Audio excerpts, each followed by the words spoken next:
welcome to the demo dive where I dig through Steam's demo tag to sort the trash from the treasure, so you don't have to. I'm CB, and my human-coded day job is still trying its best to murder me, so I thought, why not try a demo that will let me just go apeshit with no long-term consequences? I'm talking about Rue Valley by Emotion Spark Studios. I actually found out about this one because Owlcat Games published it, and Steam currently recommends anything Owlcat publishes to me as a side effect of my having Pathfinder and Rogue Trader, which they also published. I guess that puts Owlcat pretty firmly in the choices matter camp in terms of what it publishes, and I can get behind that. And doing my due diligence in researching who made and published the game, found me yet another demo. So that demo collection of mine is not getting much smaller. Oh well.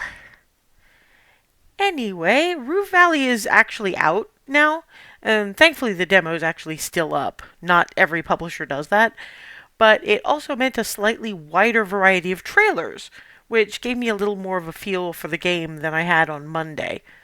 As an Owlcat published game, it's very clearly choices matter.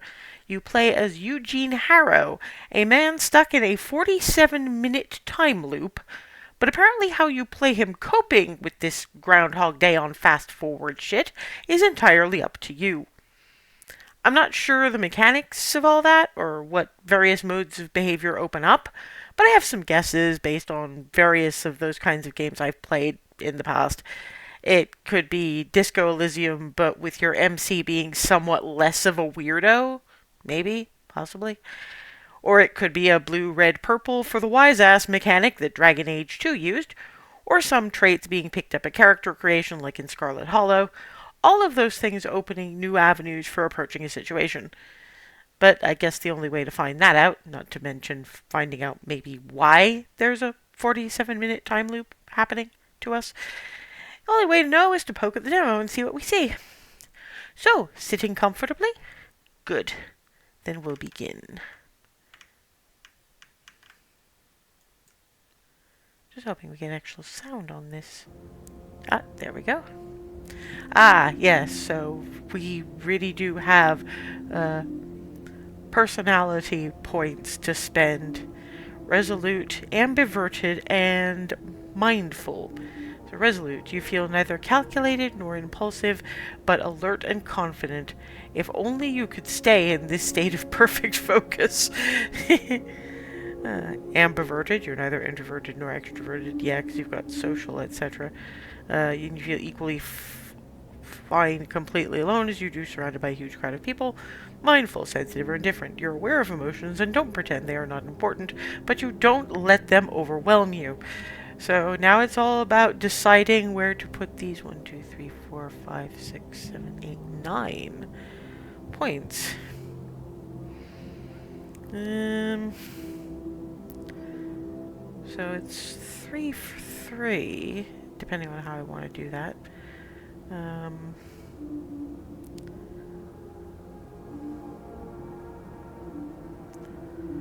They tend to be...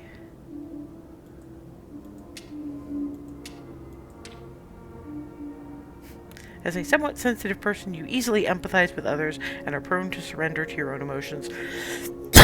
I mean, not hugely, but... so you can only go in one direction, I see.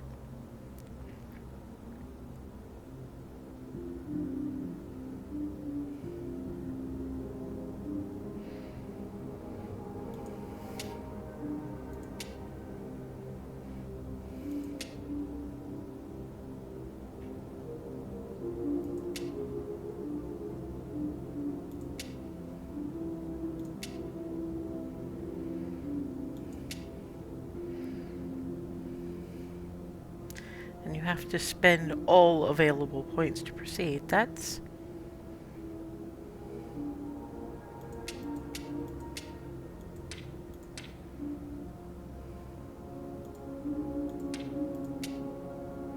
Yeah, I tend to be relatively introverted. You neither enjoy nor know how to communicate with others, especially strangers. I do know how to communicate with others. I just Generally speaking, prefer not to. Yeah, being a quite sensitive person, you see life as a struggle, especially when they tell you to just chill. Yes, you're somewhat calculated, but what's wrong with finding patterns and recognizing connections? Yeah, that probably works for me. I honestly have no the hell idea how functional a person this is going to be. I think a lot of it depends on. I mean, everybody can function to a point. It's just learning how to deal with the personality traits you have in the world. And let's face it, this individual is stuck in a 47-minute time loop. How functional would you be? Oh, good grief. Are we having problems with the stream again? No, it just very briefly hung. Okay, well, hold to make up. That's what I got.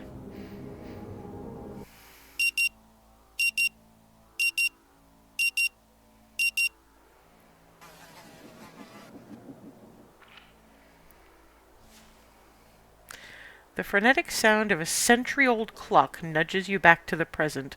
The stale air perfectly complements the image of the old motel room. Continue. Button. Still with me, Mr. Harrow? Your personality traits determine your dialogue options. Yeah, I thought that might be it. Some options will only be available if you have a certain trait, while others might be blocked by that same trait. Excuse me. Remember, traits are neither good nor bad. They are a crucial part of role-playing a character with a real personality. I'll keep show hints, why not? I'll just nod. He smiles and nods back. Mr. Harrow, I'm aware of a slight lack of motivation that you may be experiencing right now. The demo has a lack of sync between the actual words and the text written there. Status effect. Red ribbons on the character portrait show the status effects your character currently has. Status effects have a negative impact on your personality and dialogue options. Okay, total lack of motivation. I'm really not sure where that came from. A slight lack of motivation? More like total lack of motivation.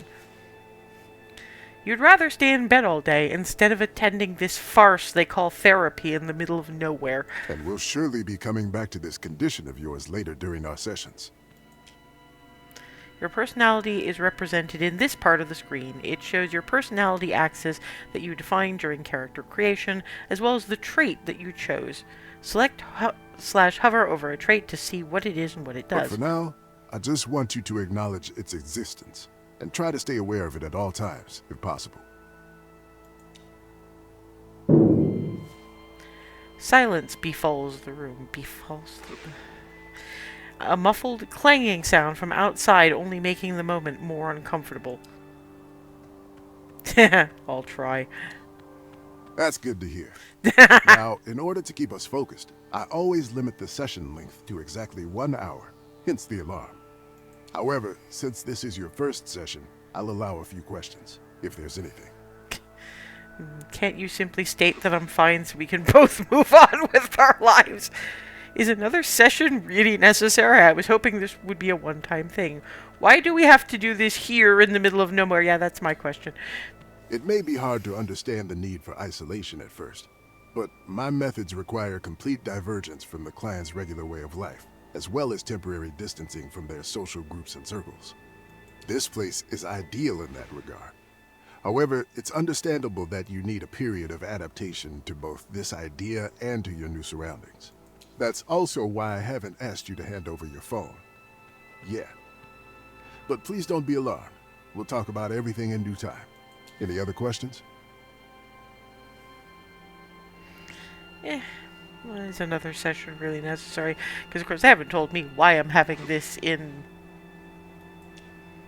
Mr. Harrow, your case is not to be underestimated. We need to assess the situation carefully. Your case. Not so long ago, nobody cared about what you do. Yet now, suddenly your business is everyone's business. This first session is more for you to get acquainted with me and my methods. We have a long road ahead of us. Anything else? Ah, fuck it. I'll give him, like, Mr. Hill, cheek. that is out of the question. This is a court-ordered therapy, and both of us could be fined or worse if we don't see it through. Court-ordered therapy? And I have my own professional reasons in addition to the legal ones. You require help, and I've been designated to provide it. He looks away, stern-faced. I've never let a client down, and I'm not about to start now. He glances at the clock, almost too fast for you to notice. All right then. That's it for today. Through the door, you hear that sound again. You should go and check in at the office. Your room is probably ready by now. Okay.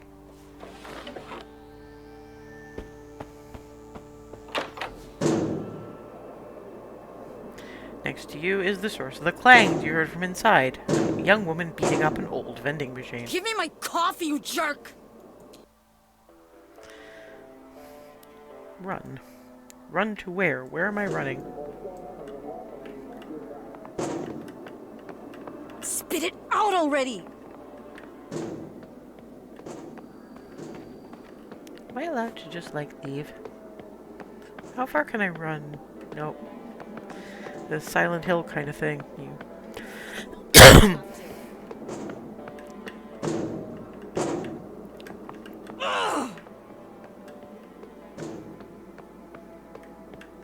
Office? How does one go into places? Okay, this is not helping me. Spit it out already! Ah, you click.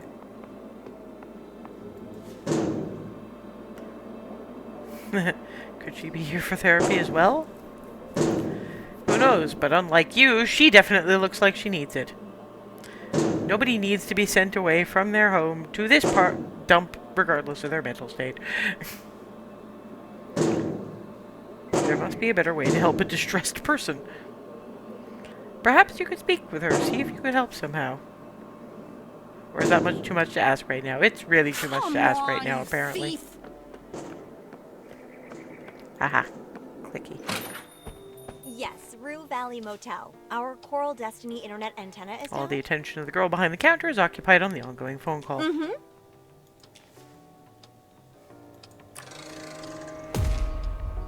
Failure. Too introverted. It's best to let her make the first move. She'll soon notice you on her own, end the phone call, and ask if she can help you. That's what receptionists are supposed to do. Why do I have a feeling that this is not going to happen the way I want it to? Pretend to look at the leaflets laying on the desk and hope she will address you eventually. You grab a leaflet and stare through it, mentally preparing for the imminent conversation. This is surprisingly true to life. You either manage to look like you're really here for the pamphlets, or she simply doesn't care.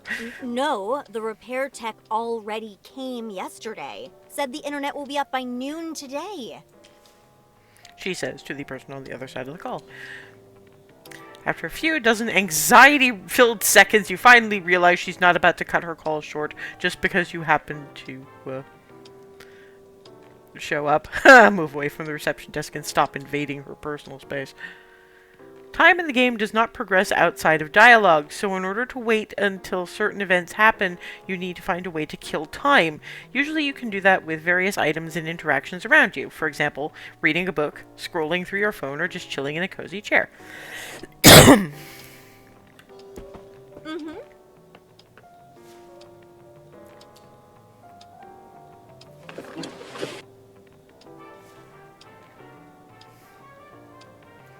I mess with my phone.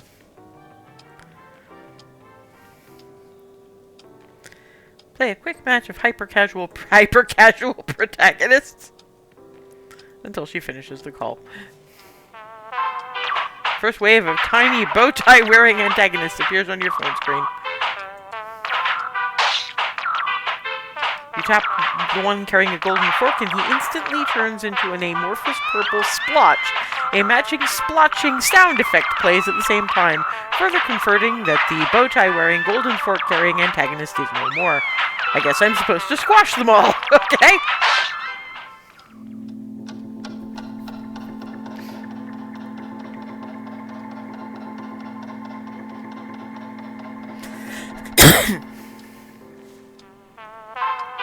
as your mind spins around from the absurdity of this game, and while your fingers roam aimlessly across the screen, a group of tiny bow-tie-wearing antagonists gather near the pile of boxes at the bottom of the screen. Tap the pile of boxes. Absolutely nothing happens. The little guys keep gathering around, keep squashing. As soon as you're about to get the one with the goatee, a slightly larger antagonist with a monocle and a pocket watch enters the play area. Let's tap on the big guy. You press your finger against the monocled watchman, maybe a bit too hard. The tip of your finger slips and you almost drop your phone. You look at the screen after your heart almost skipped a beat and see the whole screen is taken up by bold fat letters saying, Temporal Disruption. What the hell is going on? The letters disappear and you notice the whole screen is frozen. The antagonists gathered around the pile of boxes stand still in their weirdest poses. See if there's anything different on the screen? There is! A small timer at the edge of the screen is ticking down. And it's gone. The screen comes alive for a split second. The antagonists unfreeze and continue to antagonize the pile of boxes.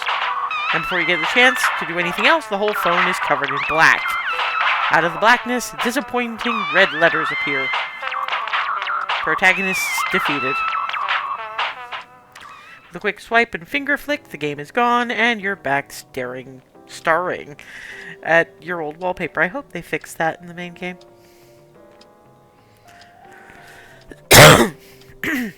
Minutes pass, but the phone call is still not at its end. Yes, I have rebooted the modem.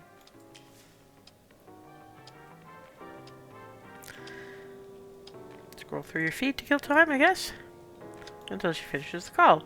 You start scrolling through stale memes, boring news articles, beach photos of ex-acquaintances, and poorly targeted sponsorship posts.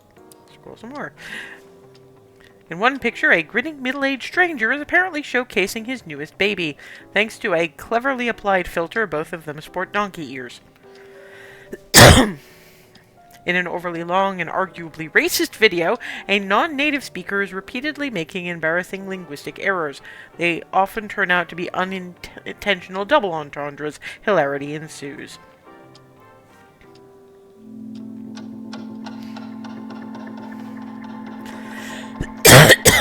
Excuse me, I don't know what's wrong with me at the moment.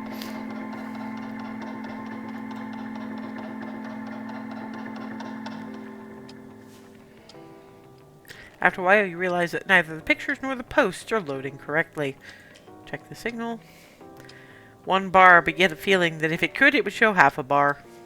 Seems like all these posts were from some time ago, stashed needlessly in your phone's memory. Unless you hook up to some local Wi-Fi, you won't get much internet here. The receptionist is still arguing with the internet service provider, and you're getting restless. Of course it's urgent! Our guests don't have Wi-Fi, the credit card machines are dead, we can't access reservations.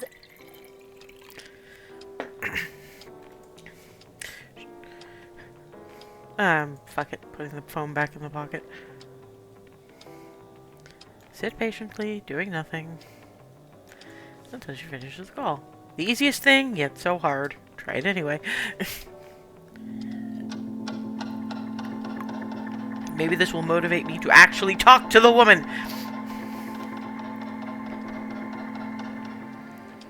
I don't know. They think bow ties are cool. The doctor says bow ties are cool. They should have fezzes as well, then they'd be hyper cool. Time is relative. It flies when you're having fun, but lately for you it has been practically standing still. Time goes by and the girl at the reception desk is still talking. Misheard. No, she said Sunday noon. I wrote it down. I'm not... Sunday or later? That's... No. This is such a waste of time.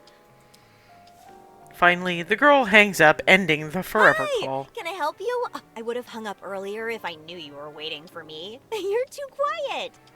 No, just didn't feel like... You didn't feel like it? And how about now? That was good, yeah. Okay, let's get you into your room. So, number 6. That's the last one on the second floor. Everything is ready for you. And...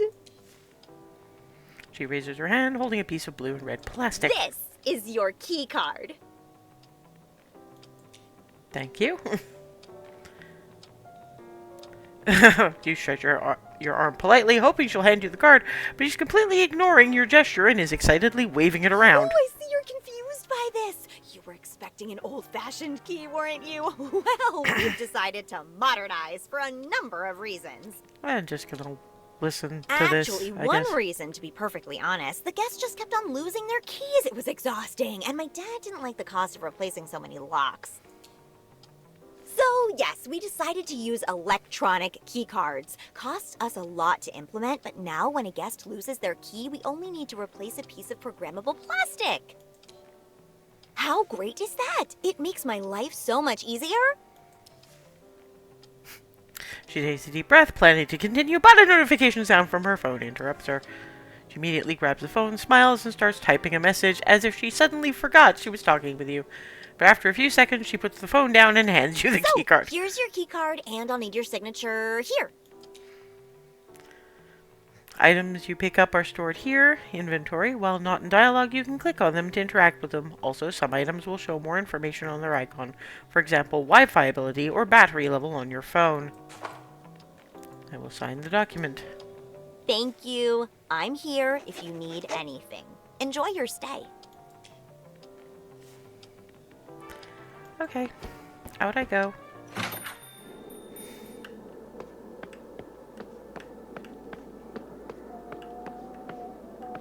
Can I...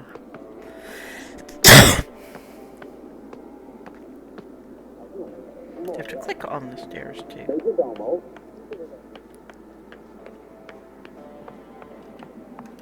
Guess it's this one. The paint is peeling from the wood of the door, but number 6 is shiny and chrome. Oh god. This thing is going to be full of memes, isn't it? Unlock the door with your keycard. A tiny green dot of light shows up near the knob. The door is unlocked. Into the room I go. Suitcase.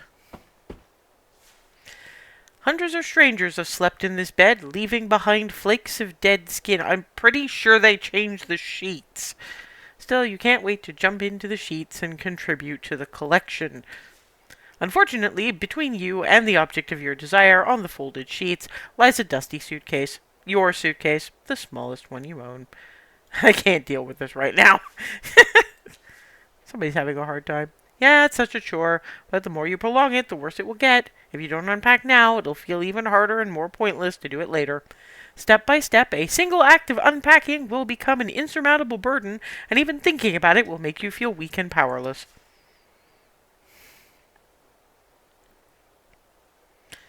Do you really want to crawl back into that deep, dark pit? Fuck it. Alright, we'll unpack the damn thing. There's not much in the suitcase. Spare clothes, a phone charger, a toothbrush, and a couple of other items. You really weren't planning on staying here long. Well, you better see if they have laundry facilities. Sessions, Dr. Fink said. Days or weeks? Much? Yeah, or months even? I got to unpack the suitcase. Hooray for me. I'm not quite that much of a hobo. You plug in your phone charger above the bedside cabinet, put your spare clothes in the closet, your slippers next to your bed, and your toothbrush in a cup under the bathroom mirror. And now that the suitcase has been dealt with, this motel is motel room is officially your home. And yeah, given that apparently I have to stay here until the court order says I don't have to anymore. Yes, this is more like a prison. Well, now you could describe it that way too.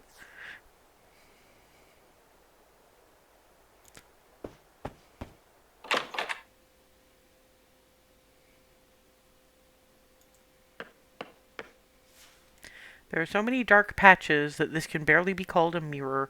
A small cup holds your implements of oral hygiene. Look at the mirror. The mirror splotches make interesting patterns on your face. They conceal a dark circle here, a mole there, a patch of wrinkles. I know that face too well. No need to discern every little detail. I'm sorry, but I spent 10 minutes in Disco Elysium trying to discern the expression, capital E expression, on drunk-ass dude's face. So, I mean...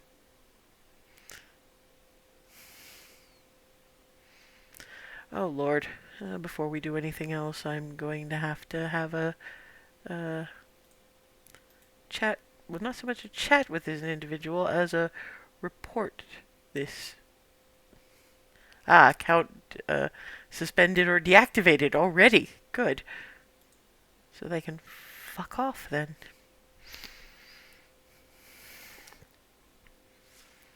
Truth be told, you prefer not to look at it. Brush your teeth. First, wet toothbrush. As soon as you turn on the tap, a horrible smell fills your nostril zone now. It's like there's a plumbing issue in hell and all that blocked sewage is feeding directly into this faucet. And you see the water streaming out of the tap. It's a robust shade of jet black with chunks of silt. I changed my mind. I'm not touching that water. Should I maybe tell, like, downstairs that there's an issue with the...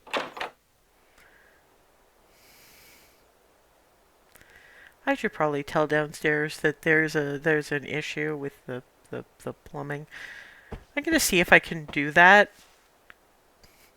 There's nothing you care about on the other side. Jesus Christ. Okay, so... This armchair looks exactly like the one in Dr. Fink's room.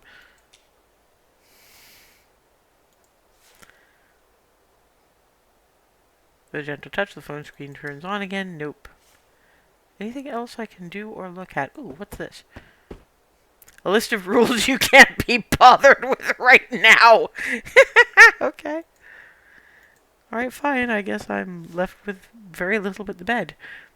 Despite the tight sheets and crisp-looking pillow, the bed reeks of dust and age.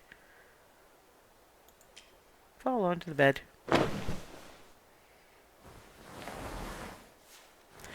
You fall into the bed with all your weight. It croaks and squirms, and a cloud of dust and skin particles rises up. The sheets would have been cleaned! I hope. Anyway, are there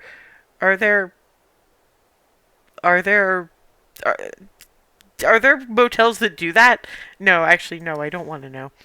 As soon as your head touches the rough pillow, though, tiredness overwhelms you. Coming to this nowhere motel to attend therapy you don't need has drained you both physically and mentally. You are desperate to get some sleep, yet after weeks of wakeful nights, you know it won't come that easily. I know what happens. I'm not going to mess with my phone. You close your eyes and hope sleep will come.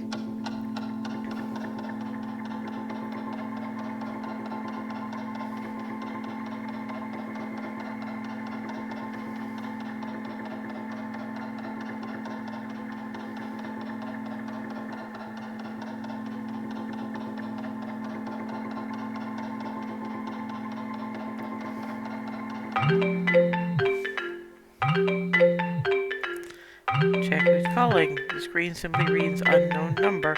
You feel betrayed by your own phone, masking the identity of the mysterious caller. Fuck it. Hello, sir. Am I speaking with Eugene Harrow?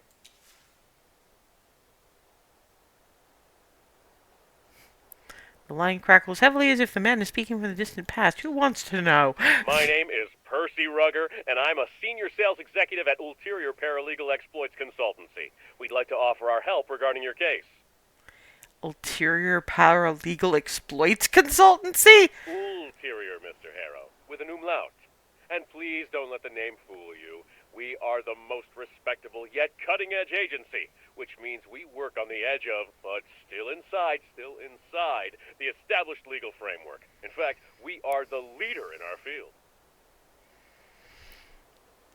What is your field? Now, if my information is correct, you have recently been unjustly forced to participate in treatment which, in our opinion, may have consequences not aligned with your best interests. Well, I have no other options but this. Mr. Harrow, I completely understand how you feel. Even for me, it's hard to talk, hard to even think about the injustice that has occurred. But we will work together to put an end to this undue response to your unique situation. What in the hell is my unique situation? I still haven't been told why Eugene Harrow is here in the first place. I mean, we have only known each other for a couple of minutes, and I can already see what a strong-willed individual you are. You know what you want, and nothing will stop you from getting it. I'm sorry, I'm surprised that this man is able to get that many words out of his mouth when it's so full of bullshit. So I presume you're ready for the next step in our cooperation? Well, dude. Shame everything is blocked by indecisive. I completely understand what you're trying to say, Mr. Harrow. To make things easier for you, I'll simply write down your general consent here and forward your case to What? my colleagues in our Wait, paralegal wait, department. wait, wait, They'll contact you shortly. I didn't say yes. Well, Mr. Harrow, it was a colossal pleasure talking with you. Juice! Before you have a chance to say anything, the phone line is already dead. What the fuck? But at least now you know you're not the only one who realizes the absurdity of this mandated therapy.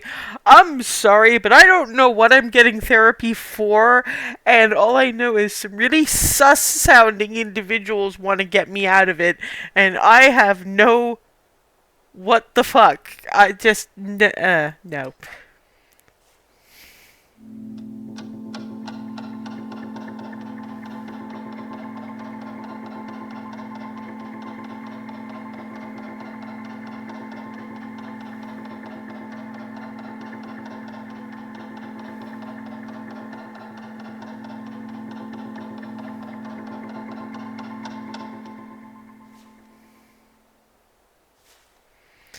As your mind begins to drift, reality fades away. For a precious moment, there's only darkness and silence, but your mind refuses to calm down, and soon your thoughts start chasing each other in circles. This is your mind map. It is a representation of all the memories you have and how they are connected. When a new memory is available, you can recall it by clicking on it to activate it. Once the memory is activated, it can open dialogue choices in relation to that memory. From the blur of half-formed memories and impressions, an image of the receptionist emerges. You're desperately trying to catch her attention, but she's completely engrossed in the ongoing phone call. Pretending to look at the leaflets. What a pathetic attempt at acting. Or were you a bad actor on purpose, hoping she'd take pity on you?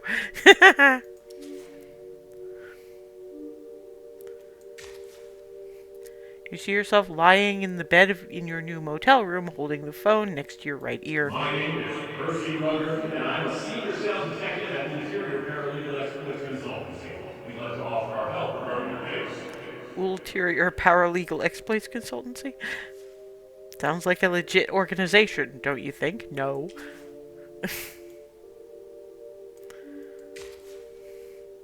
Out of the swirling images, the bushy eyebrows of your new psychotherapist emerge, bouncing up and down as he talks. Still with me, Mr. Harrow? Just nod.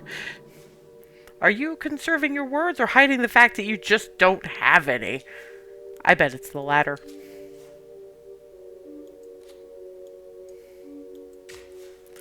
The image of the young woman flashes before your mind's eye. She's punching and kicking the vending machine. Could she be here for therapy as well? Ignore her. It is what it is. You have nothing to say, nothing to do, just the bare minimum. As your consciousness keeps spinning around, the carousel of recent experiences warps into a single vision, suspended between sleeping and waking.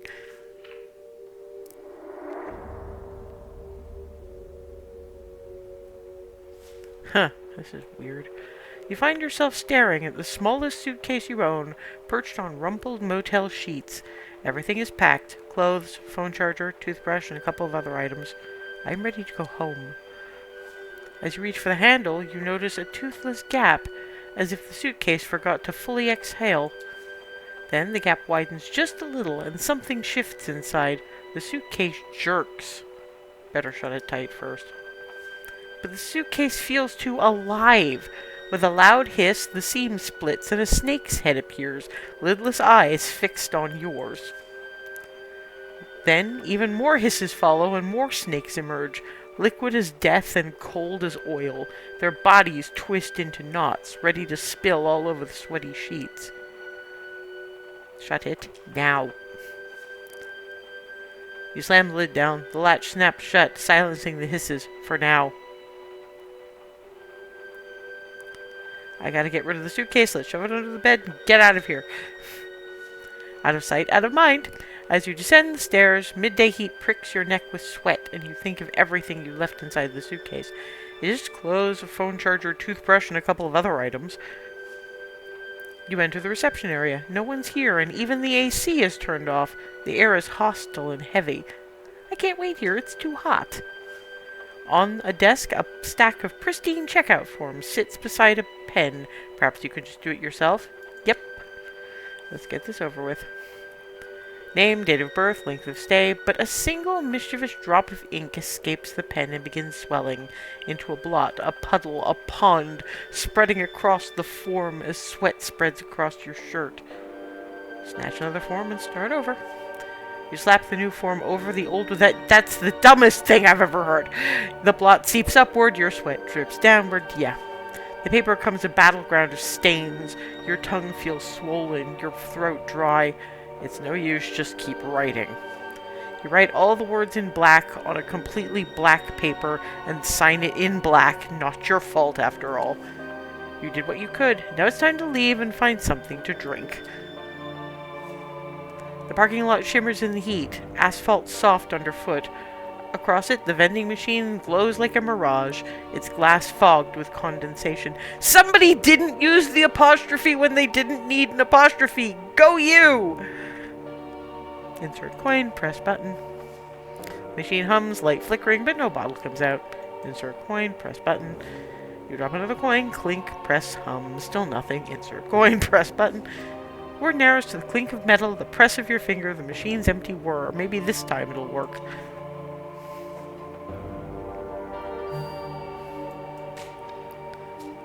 The checkout. You tried to leave this damn motel and all that therapy nonsense behind, but everything kept falling apart. Not enough willpower. Don't worry, it wasn't even a real memory. But it is an embodiment of my feelings. More like random neural activity in your brain, synapses sparking from nothing. Best forget about it. It didn't feel random at all. Could be, but are you strong enough to remember it, brave enough to confront it? Not yet.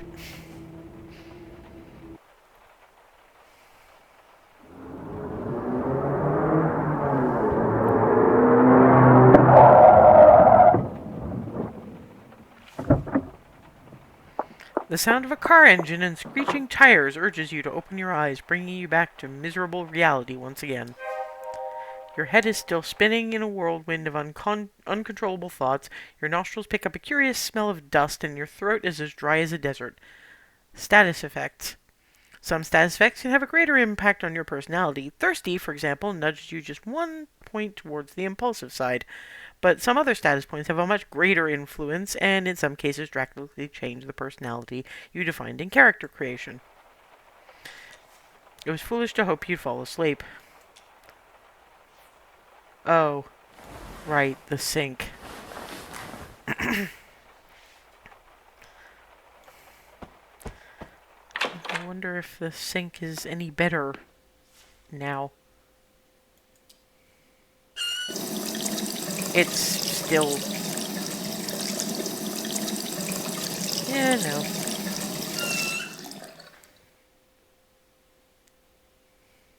Good, for a moment there you seem to be drifting back to your old ways, but you don't want to go back. Okay. But the vending machine's broken.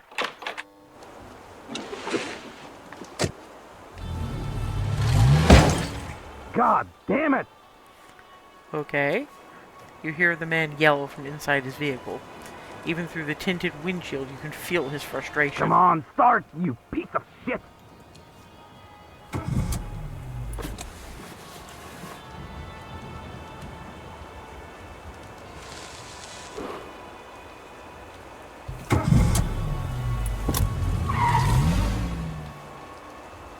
Judging by the careless driving you just witnessed, the man is either under the influence or another patient of Dr. Fink's. No, he really does seem about to kill somebody. Most likely himself. Come to think of it, could that be exactly what he's trying to do? I'd rather not think about that right now. Oh dear. Right, let's find something to drink.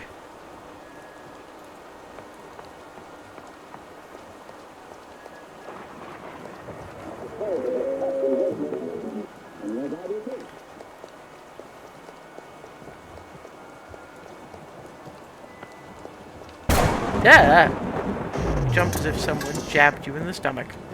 For a split second, the whole world was exploding, but it was just a thunderclap, the loudest one you ever witnessed. At least my reflexes still work. As well as your heart, it's racing from the sudden shock. But there's nothing to use this unwanted excess of adrenaline for, so it keeps lingering, eating you from the inside out while you stand alone and thirsty in the middle of the empty parking lot.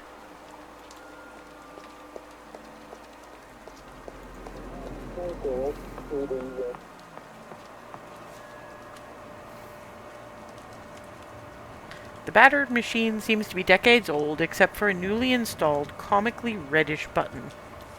Check the label on the reddish button. It reads, "Drinking water for the people of Rue Valley, free of charge, courtesy of Coral Destiny." Press the red button. With a bang and a clang, the machine bottles out a bottle of water. Take the bottle of water. The almost frozen plastic feels slippery in your sweaty hand. You can't wait to drain it of its precious fluid. Chug. Your thirst screams at you to gulp the whole bottle right now, but there's no need to hurry. Take it one sip at a time.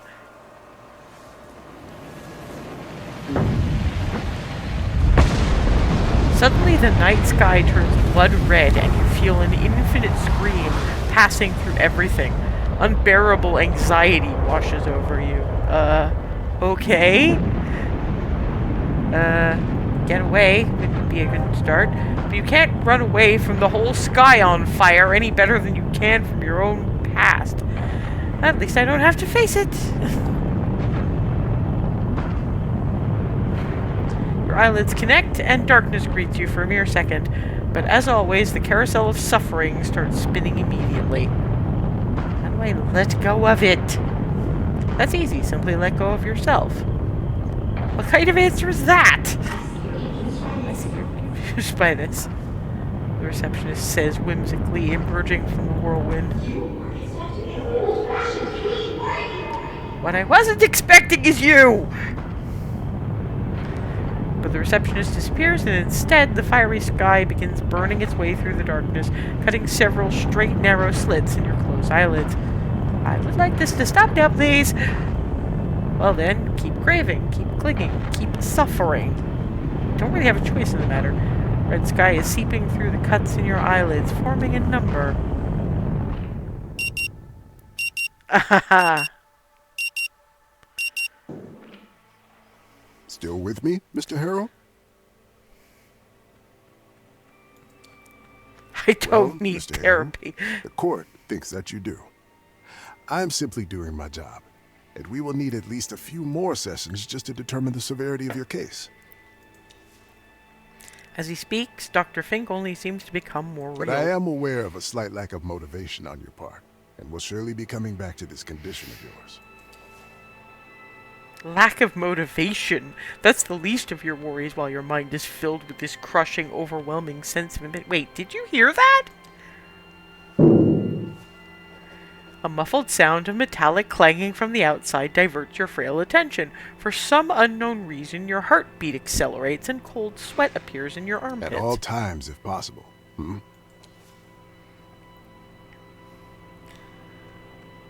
Yeah. My mind wandered off. No worries, Mr. Harrow. You seem to have had enough talk for today anyway. He stops and gives you a concerned look. Mr. Harrow, you're shaking.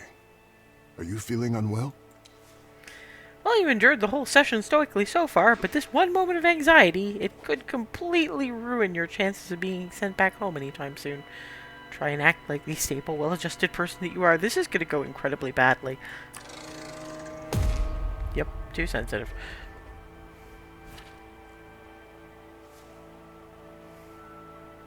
You open your mouth with the intention of convincing him he's fine, but the stress is just too high to control, and it instantly overwhelms you.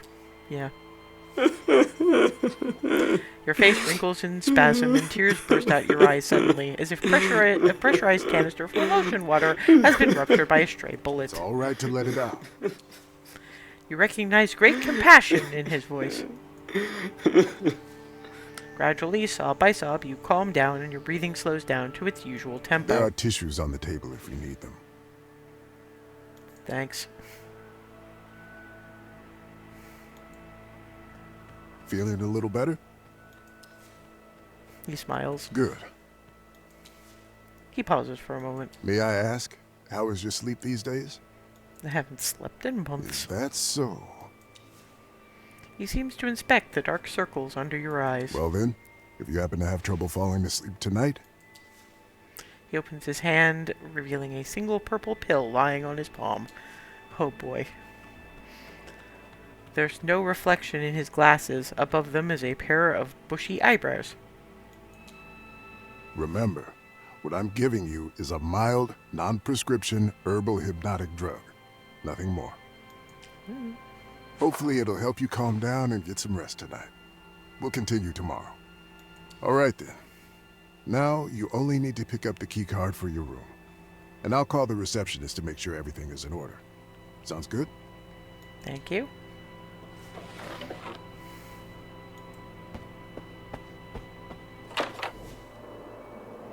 The sound of the source of the clangs is a young woman beating up an old vending machine. For some unknown reason, looking at her makes you even more nervous. Why am I so agitated all of a sudden? Must have gotten lost in thought for a moment while the doctor was speaking. It couldn't have happened more than a couple of minutes ago, but it feels like an hour has passed since. And then the sound of that old alarm clock awakened you from a daydream you can't remember, and this overwhelming tsunami of dread appeared out of nowhere. You point your gaze toward the endless, unmoving desert. It's calm in the distance, but not so much right here, as the machine-hating woman keeps hitting it violently. Yeah, just get away. Yeah. Dr. Fink told you to take this pill if you have problems falling asleep, but you don't know what's inside. Can you really trust him? Good point.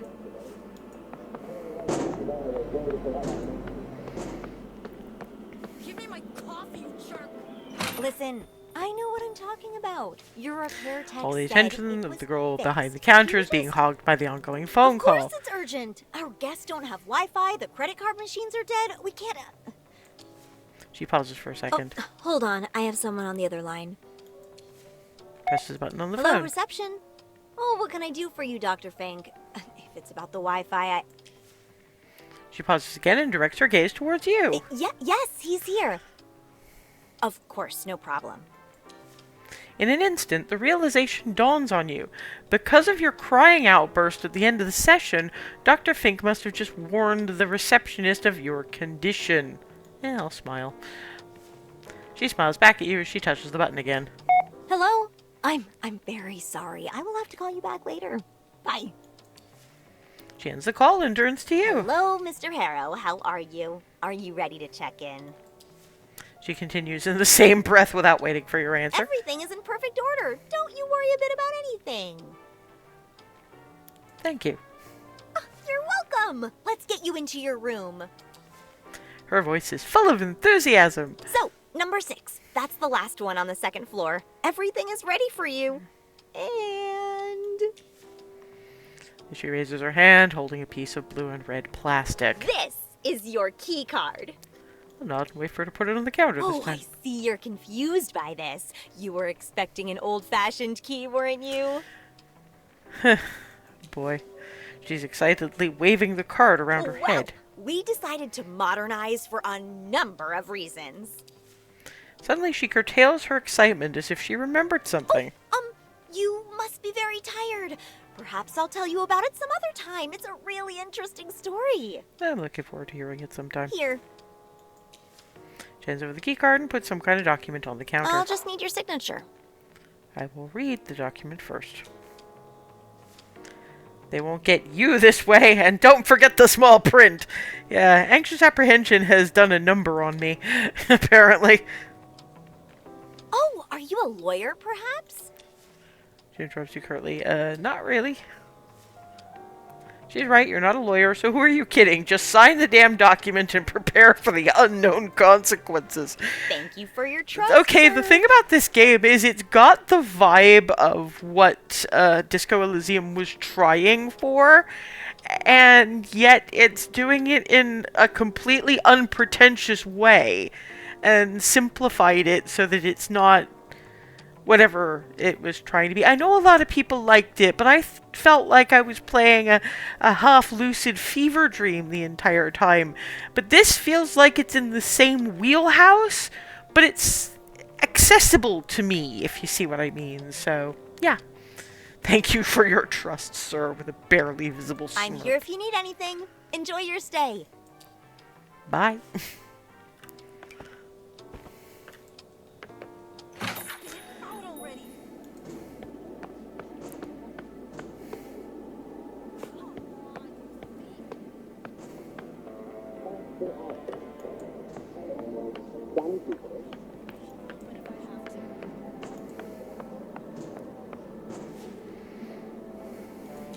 Unlock the door and enter.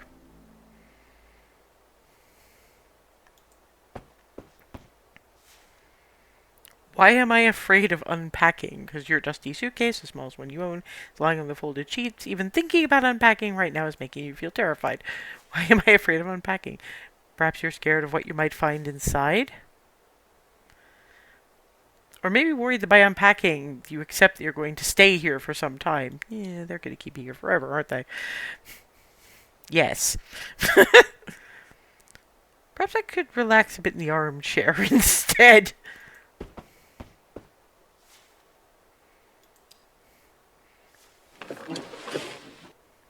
As soon as your buttocks touch the frayed armchair seat, tiredness overwhelms you.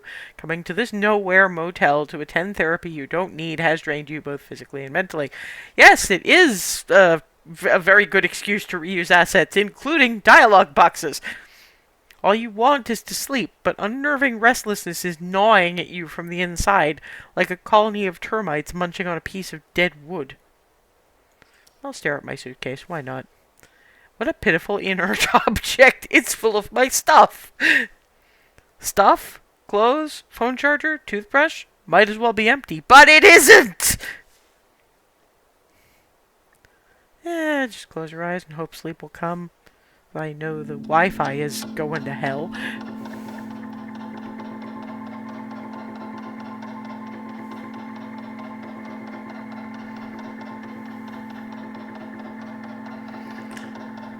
Yeah, but some people seem to think there was a lot more to Disco Elysium than that. I mean, quite apart from the shipping opportunities. I lost it entirely when they were trying, when the voices in my head were trying to get me to lick a puddle of booze off a bar table.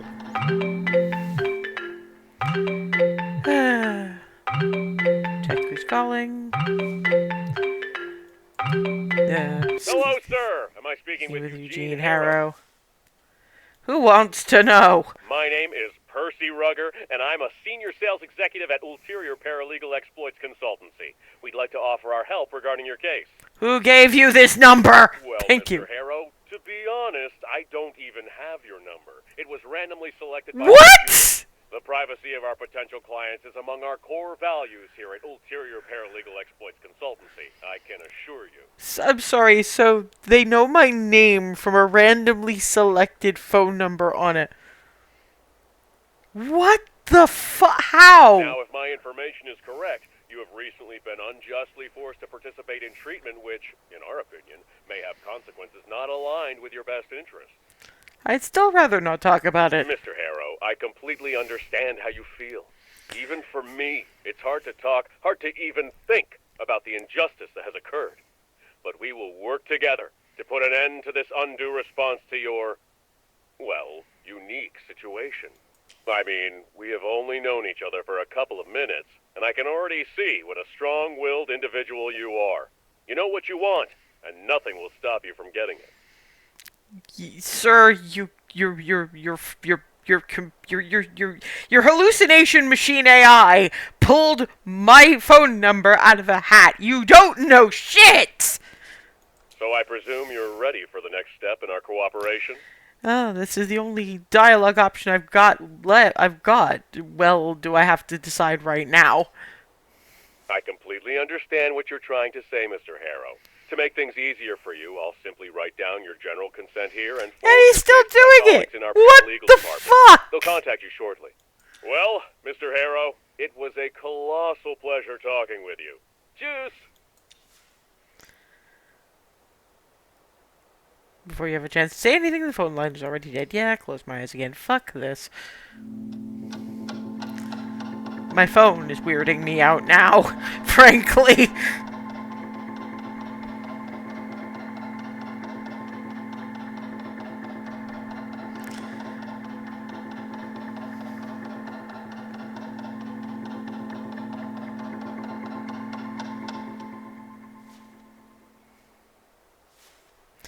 And as your mind begins to drift, reality fades away.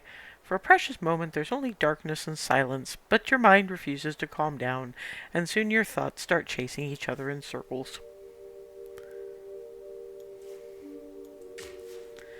Judging by the careless driving you just witnessed, the man is either under the influence or another patient of Dr. Fink's. Maniac is going to kill somebody, most likely himself. When did this happen? This evening, but later.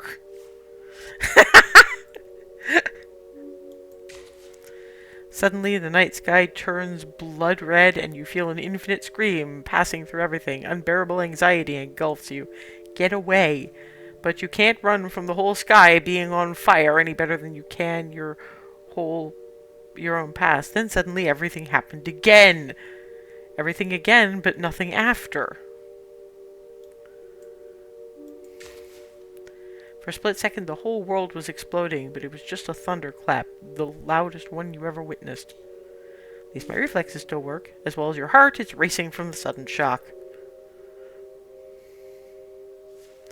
The meaning of what you've just experienced is still hard to grasp. Is this some weird deja vu? The memories seem so real, and yet these things clearly never happened. Have you actually gone completely mad and they were right to send you to Dr. Fink? What if the careless driver really does show up? What if lightning actually strikes the motel and the night sky turns red? The combination of several specific memories can create an idea, and with enough inspiration or willpower points, you can turn that idea into an intention. Intention opens new dialogue options that will lead you through the journey of completing that intention. Keep in mind that not all you intend can be successfully achieved.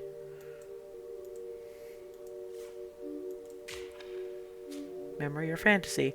How could you remember something that is yet to happen? Then again, why would you imagine events so specific? Not enough willpower.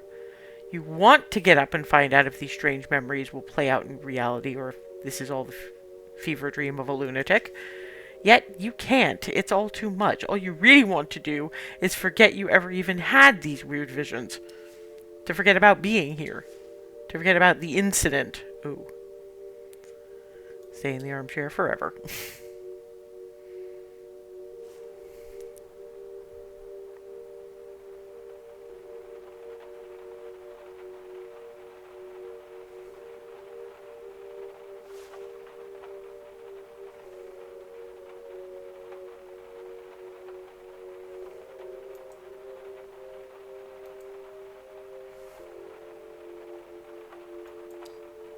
Close your eyes again.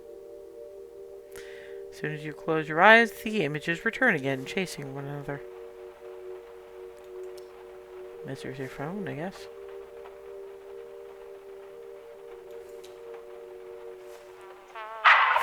But hey, where are you antagonist? An uneasiness starts building inside you. This was supposed to be relaxing. Your fault, you're simply too nervous to play a stressful game like this right now. Start scrolling, but every post looks like you've already seen it before. Same old, same old. Put the phone back into your pocket.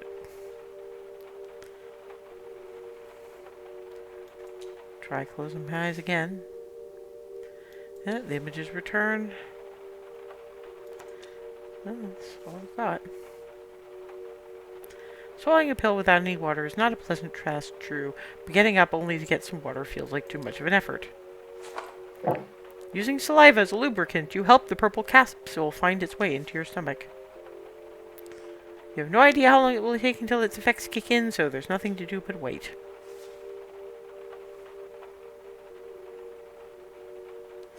But gradually your thoughts begin to slow down and your consciousness lightens its feverish grip on you. Status lost. Anxious apprehension. Was it the purple pill? Doesn't matter. Nothing matters. Embrace the sweet relief.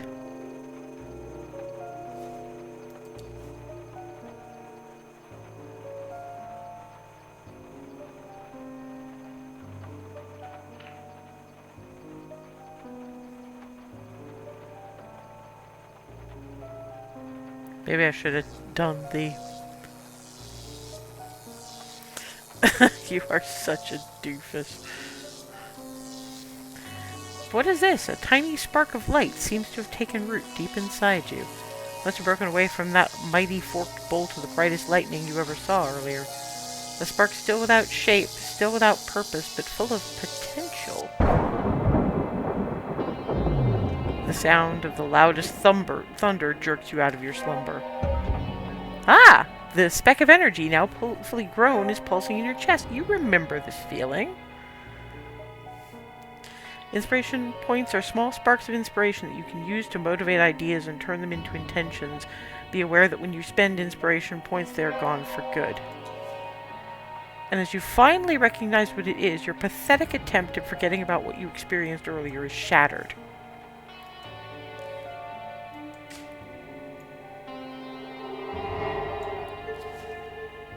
You have to find out if the careless driver showed up again. You must know if the sky will really be set ablaze. You need to see if everything will happen again, and if it does, you need to remember. Here you can see your active intentions. Select/hover over them to see more details about how to complete them. Clicking on an intention will open the mind map with that intention in focus.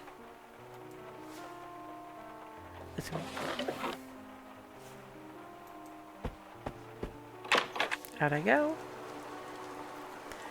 The rain has slackened off and you see nothing out of the ordinary, nothing you could put your finger on. If the careless driver visited the motel, he has surely left already while you were sleeping. Yet, as you exit the room, the hair rises on the back of your neck and an eerie sensation takes hold of you. That's toward the parking lot. As you stare at the reflections on the wet, dark asphalt, the memory begins unfolding in your mind again. He enters the car, starts the engine, and you can see the tire tracks. And then he hits the transformer while driving in reverse, smashing his rear light before driving away in a cloud of smoke. If this really happened, you may be able to find some evidence down there.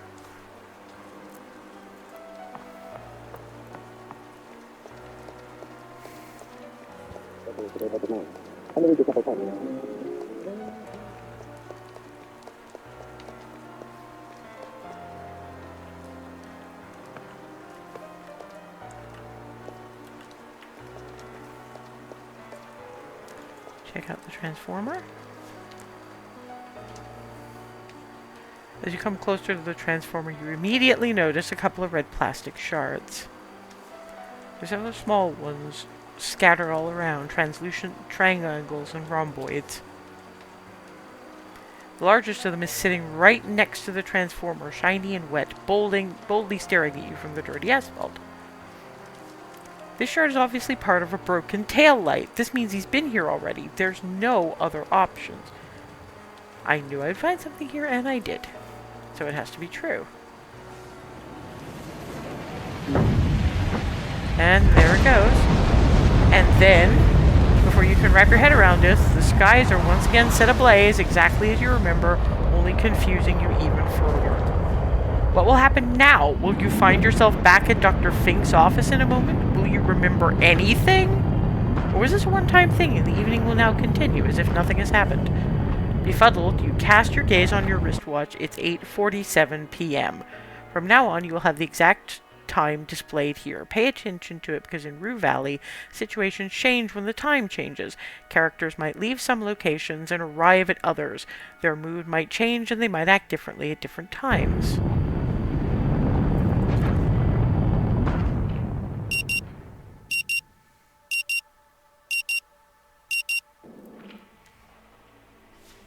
I'm glad. I'm probably going to pick it up as well, but Still when with they me, Mr. sound... Harrow? I'll just nod. Yeah, I'm Mr. paying Harrow, attention. I am aware of a slight lack of motivation that you may be experiencing right now. Lack of motivation, but you are motivated. You just need to remember. Yes, there's something very important. A muffled sound of metallic clanging from the outside interrupts your train of thought, and suddenly an image of a young woman punching and kicking the old vending machine emerges in your mind. But like the first rock in an avalanche, it's inevitably followed by others, and more memories start emerging. The receptionist, the thunder, the mysterious driver, and finally that of yourself, standing in front of the transformer under the fiery sky, hoping you won't forget everything again. Hold to wrap up. Time loop. Inspiration gained? 1. You're in a time loop. Time loop? Dr. Fink's voice pulls you back to the old motel I room. don't think I follow, Mr. Harrow. Would you care to elaborate?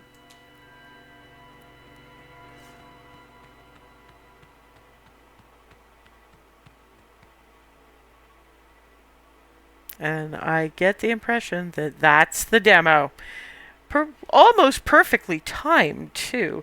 Yeah, like I said, I got Disco Elysium because everybody was raving about it, and I couldn't do it. It was fever dream weird, and most people were generally unpleasant, and it just didn't speak to me. But this feels like it's trying to do the same thing, explore similar themes in a similar way, but it's more approachable, it's more grounded, and therefore it gives off less... I mean, I know they probably didn't mean it to be pretentious, because pretentious does indicate pretense, but it read like they were really trying the Nietzsche kind of crap. This is just, like I say, similar concepts of exploring the self, but with a lot less nihilism. So, well, nihilism and Dadaism, which make a really weird combination. But that's not what we're here to talk about. We're here to talk about Rue Valley, which is kind of awesome. And yeah, it's it only just came out a couple of days ago, so it's currently still on its Steam sale. That's one I'm definitely going to be looking into, because as you can see, I had a hilarious time with it. Okay, frustrating, but the hilarious frustrating, not the 98,000 miles of sweet fuck all frustrating. But yeah, I was stuck on overtime today, so I have remarkably few spoons. And even if the demo wasn't over, I'd be calling it night, because I was kind of wondering how far past the hour is this going to go. And it didn't very far, so that's good. And they ended it in a pretty good place, too. For those of you who like my summary write-ups, the one for Rue Valley will be up on my Ko-fi page soon. No paywalls involved, love of the games, etc., etc. For those of you who like to poke the demos after I did so you can experience them for yourselves before you buy. The one for Rue Valley is still available if you want to play it.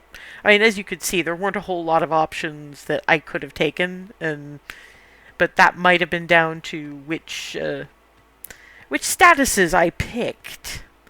Either way. And the VOD will go up on YouTube at some point, probably when my human-coded day job stops hammering me into the floor. But even despite my bitching about the day job, I'm still not in this for the monetization. I have no delusions that I could make a living out of this. However, I am still after a few more followers here on Twitch, so I can be more flexible in my scheduling and possibly do a charity stream or two. So if you enjoy what I do, maybe tell a friend.